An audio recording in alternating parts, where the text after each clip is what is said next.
Welcome to Fairy Tale Access, where the head fairy's quest is to prove that fairy tales do exist in actual time rather than once upon a time. Together, we will unravel the heroes, young and old, who turn dreams into reality. These are the people who still believe in happily ever after. The discoveries will bend even our most cynical non-believers into believing in fairy tales. Hi, welcome to Fairy Tale Access. Today I'm excited to introduce you to author Troy Young, calling in by Skype from Toronto, Canada. If you like Lovecraft or horror and sci-fi, or big mix, you're going to love these series. Thanks for joining us. How are you? Thanks. I'm great. Thanks for having me. Oh, my Happy pleasure. to be here. So, all right. I thought The Seeker's Solace was really good. So tell me a little bit about how you came up with this and why you're so mean to some of the characters. Oh, am I mean to the characters? Well, they just run into a lot of problems. Well, they're not good people, so they're destined to run into a lot of problems. I was actually watching the Mandalorian, the first season, with my daughter. Always loved sci-fi, and the whole sci-fi Western feel to that show. It was the best Star Wars products I've seen since the first trilogy, and I just thought, you know what, I really want to write something in this genre. So took me about 6 months of putting the story over in my head. A big fan of the video game Red Dead Redemption. So there's a lot of the elements from that video game, which is a Western video game, that finds its way into The Seeker of Solace. And it's an idea of a man seeking his own redemption, realizing that, 50 years of living the life of an outlaw, what he's missed, what he's sacrificed to get there, and these horrible people that he's been affiliated with for so long. And it starts out, and I'm not going to give too much away, because it starts out in the very first chapter. He's about to be hung on this far backwater planet. A bank job gone wrong. He was the only person in the gang that got caught. So they were about to put him to death when a frontier marshal lands his spaceship there and basically says, I'll give you a choice.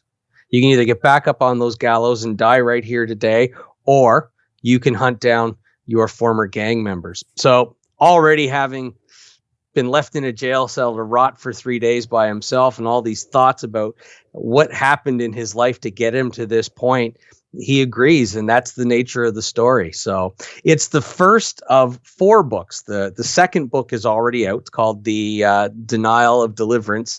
And I'm going to begin working on the third book, Balancing the Ledger, very shortly. I think if you love Star Trek too, it kind of fit with that whole. I thought it fit with Star Wars a little bit. It depended on like the scenes we were in and where we were going, and a little bit of Star Trek and some really great humor with a lot of gore. But yeah, it was really good. Well, I mean, hey, like I said, they're bad guys, so they're not supposed to be good people. He's trying very, very hard to be good, but, after all these years living that lifestyle, it's hard for him to figure it out. And he's got kind of a muse and a woman. I'm not going to say anything more about that because I don't want to give anything away for the readers. But yeah, he's on his path of redemption. This series title is called The Gunslinger's Emancipation. Him being the gunslinger and him looking for his freedom, his emancipation from this life of crime, and that's the promise that he's living towards, is the ability to go and just be a normal person, right? Get a job and live in regular society with people again. Go ahead. Sorry. So what did you draw on to write such a story about redemption that takes place in these other galaxies? Well, as I said, so it's very similar to the storyline of the very first Red Dead Redemption, where the main character in that video game, John Marston, has been forced against his will to hunt down his former gang members. So that was the little bit of element there. But I think everybody likes a good redemption story arc, right? That somebody trying to desperately do things differently and recover a part of themselves that they've lost. We root for those types of heroes, and that's exactly what's going on in the TV show The Mandalorian right now. Right, once he gets Baby Yoda, Grogu there as his companion, you see him change, and he's trying to become a better person. And I really liked that. It speaks to me, and that's what I poured into this. Now, this book took me 12 days to write. Once I finally had everything in my head, I sat down and I pounded it out in 12 days. Wow, it's almost 300 pages and 12 in just what?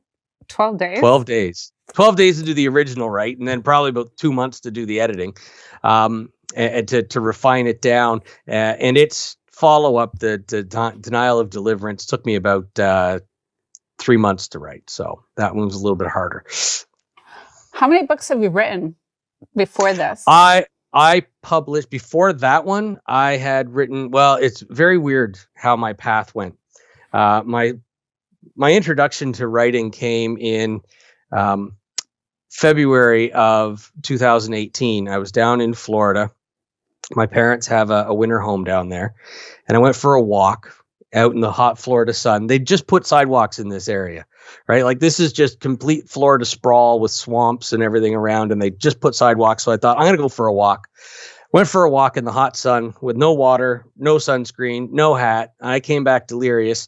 And in it, I had a story about a guy living in a trailer park with his mother in Florida, which I was going to call Florida Man. But I've since changed it to The Extraordinary Life of Jimmy Mayfield, and it's been published as well just last year, and it's up for a Stephen Leacock Award for humor right now. I'm just waiting to see if I'm a finalist.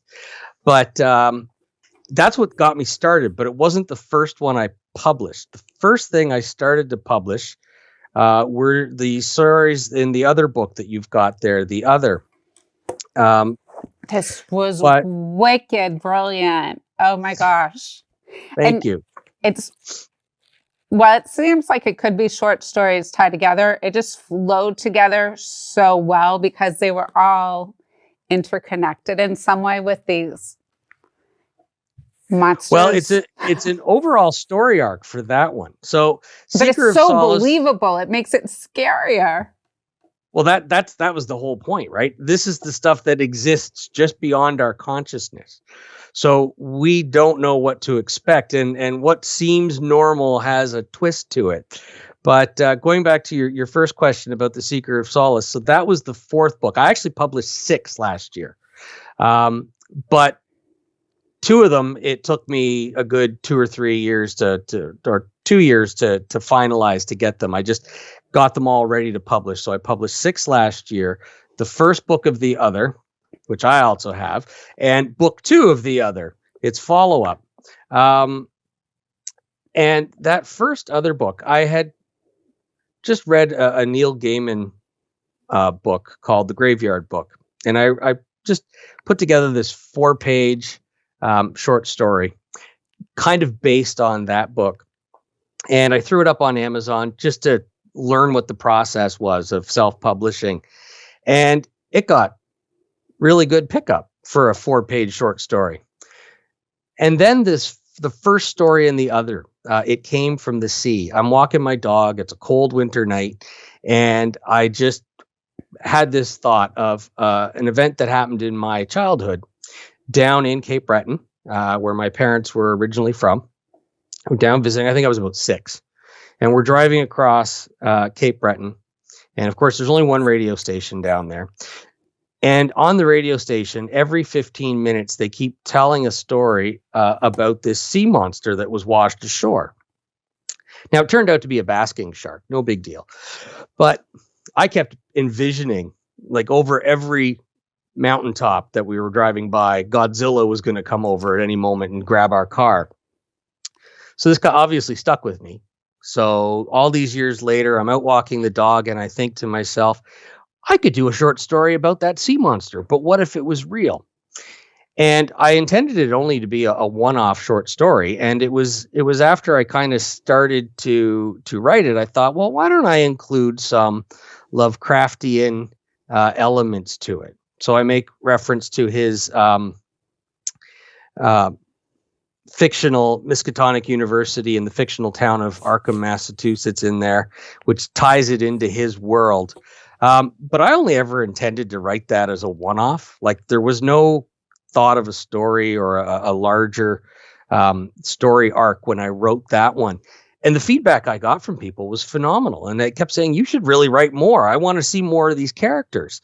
And even people were saying, oh, I see the budding romance happening in the first one there. And I'm like, really? I didn't see any romance at all, but okay. Fan service, I'll give it to you.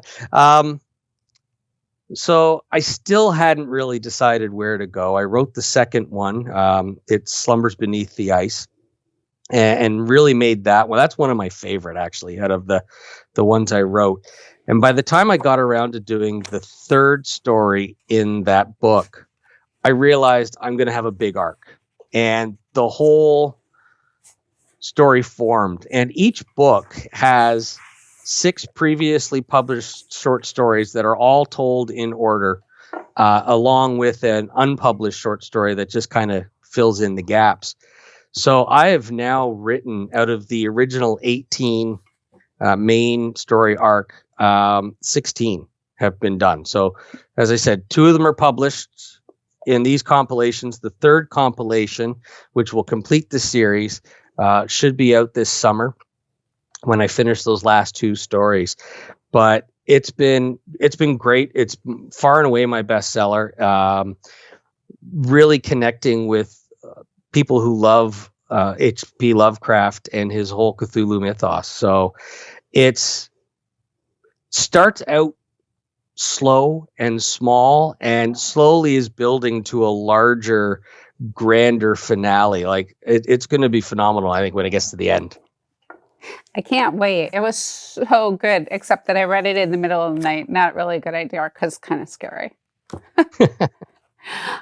And I had no idea that I would ever be a horror writer, right? Like that seems to be my genre. Right now, I'm in speculative fiction because I also have not only the sci-fi series, I've got a fantasy series called The Companions of the Stone and the Stone of Death, which is out. And that is even more tongue-in-cheek and humorous because I find too many fantasy writers are so serious. Everything is big and grand. And I just wanted, 4 kind of losers that are forced onto a quest and they have no choice. And what are they going to do but save the world? So I like to do things a little different and challenge the norms. And but yeah, again, never thought I'd be a horror writer. Never thought I'd be a writer at all. But here I am now, 6 books in 1 year, and seemingly finding my second career in life.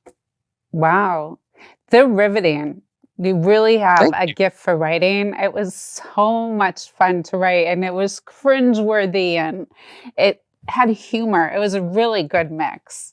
So I thought you'd been writing for a lot longer. It sounds like no. It's only been a few years.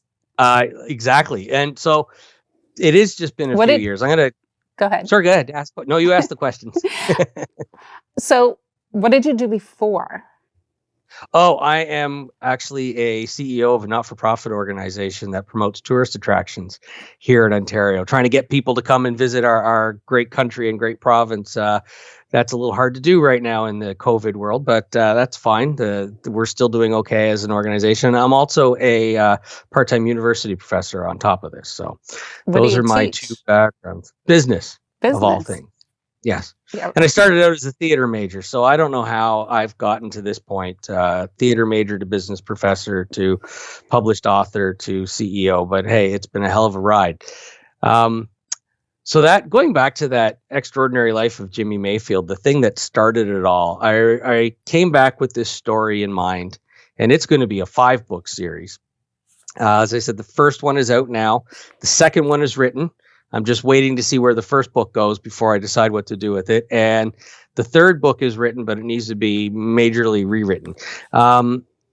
But I came back from Florida and I'm talking to my staff at my office, and I said to them, hey, I have this great idea for a story, and I start relating to it. And one of my staff, and she's always giving me grief. We have a kind of a neat back and forth relationship. And she said, you know what? When are you going to stop coming back and telling us about these story ideas and get off your butt and actually write one? So I did, just to spite her. And that's how I got started. We Literally. owe her a big thank you. I do owe her a big thank you. That's why I keep telling this story, because I love it so much. It was actually through her and her mother, who worked at a major publisher, one of the top 5 publishers. They got an early draft of that script into that publishing house, and it got as far as one of the VPs up there, and she read it in its completely unedited and rough form and not even finished. And I saw the email that she sent back internally. Wow, this kid can write. Well, I'm 49, so I'm not really a kid, but still, this kid can write. And she compared my character, Jimmy Mayfield, to Holden Caulfield from Catcher in the Rye. And I lived on that alone for about 6 months, because, wow, like, to be compared to J.D. Salinger and that seminal work is, yeah, it's overwhelming for a beginning author, right? So that's when I really started to believe, you know what, maybe I could do this. No, you definitely can do this. Keep going, because we Excellent. have to find out what happens to these people. And then it's such a big range. It's so different. It doesn't and that's overlap. I have so many stories to tell, right? I didn't want to get pigeonholed into any one genre. Unfortunately, for most successful authors, to become a success, that's what you do. You find your genre and you pigeonhole yourself in it, and you go, because that's where you make the connections with your readers. I could do it in a variety of pen names, I guess, but I haven't so far, because you know what? I want people to know it's me. Right? Exactly. My own little narcissistic tendencies there is I want everybody to know I'm the one that created this, right? So how do you hold it up to your detractors and enemies and go, see, I did this, if your name's not on it, right? Exactly. So how about the characters? How do you develop them? Are they based off any real people, incidents? Well, as I said, It Came from the Sea was based off of something Right. that I had actually witnessed as a kid. Right. Some of the place settings in the book are actual places either that I've lived at or visited. There's a cottage in one of them, and a friend's cottage was the visual in my head when I wrote the description of where I was setting it. So yeah, I've taken some stuff, but then again, there are other places, like they go to, I'm trying to think where they go to that I haven't been to in that first one. Well, I've never been to Nunavut. I've never been wandering around in an ice floe. So that's something. I've never been to Alert, which is the farthest northern inhabited place on the planet. And I took the characters further north of that. And so, yeah, it's a mix of everything. And I set all those stories in Canada because I'm Canadian, and there is no real Lovecraft presence in Canada. I mean, he liked Quebec City personally. He came up to Quebec City and thought it was an awesome place, but there were no stories set there. And I thought there was an opportunity for me to fill that void, and at the very least find Canadian readers that were fans of Lovecraft, that were happy to see that connection. But I've had great responses from everybody all around the world that love this story. And I actually took, in the second book, the one you don't have, 2 stories outside of Canada. One went to Egypt and the other one went to Scotland. And I actually heard from people saying, well, I wish you'd never left Canada, right? Like that was what was unique about the story. And this wasn't just Canadians saying that. That was like Americans telling me that too. It's like, that's what made you unique. You should have stayed right there. So no more. They're all staying in Canada until the end. Wow. Oh, really? I think I would have loved that part, because they did remind me of like Tomb Raider type.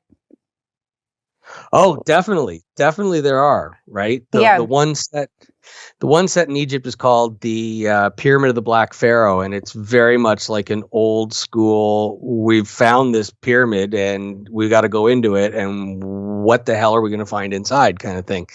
And even the one in Scotland is all about climbing on old Neolithic ruins and trying to find this hidden lair, and where are we going to find it? So, yeah, they're very much adventure stories with a horror element thrown in.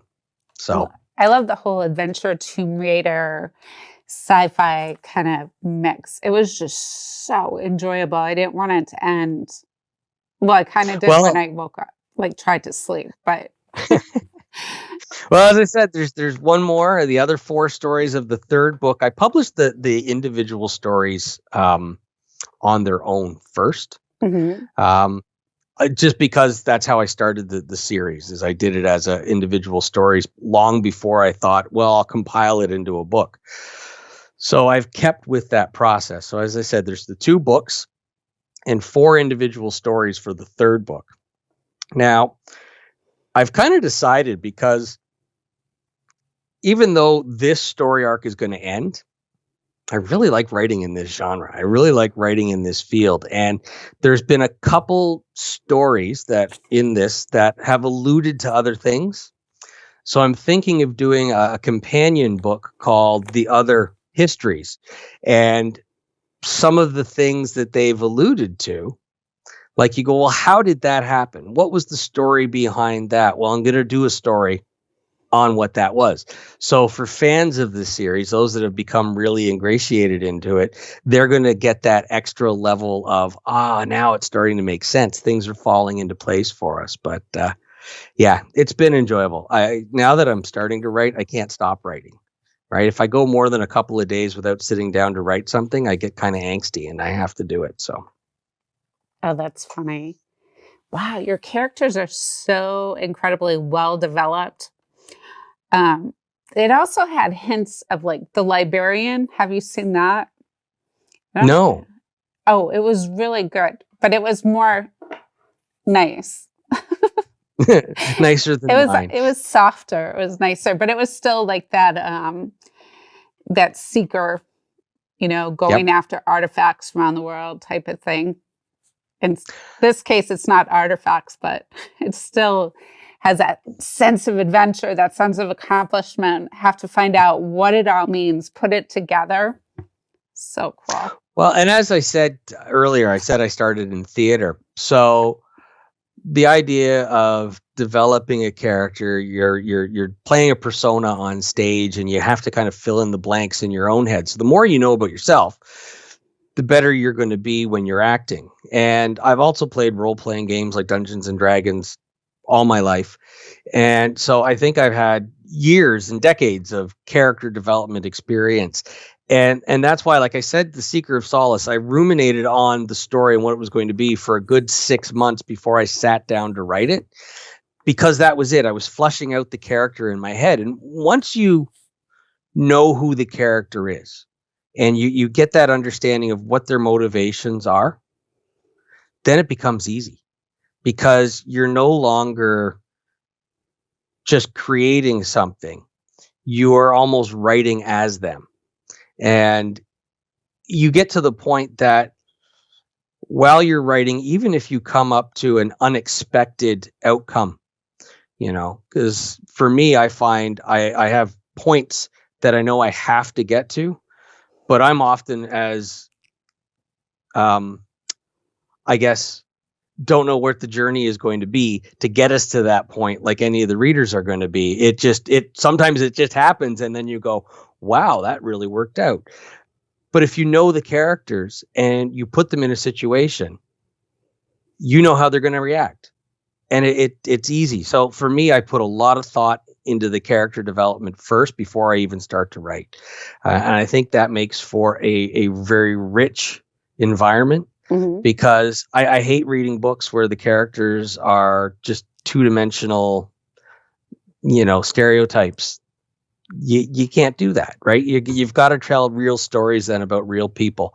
So there's got to be some depth to everybody. And it doesn't matter whether it's a horror short story or a sci-fi novel or, you know, a contemporary humorous coming of age story. You need to have that fully flushed and realized character to connect with people.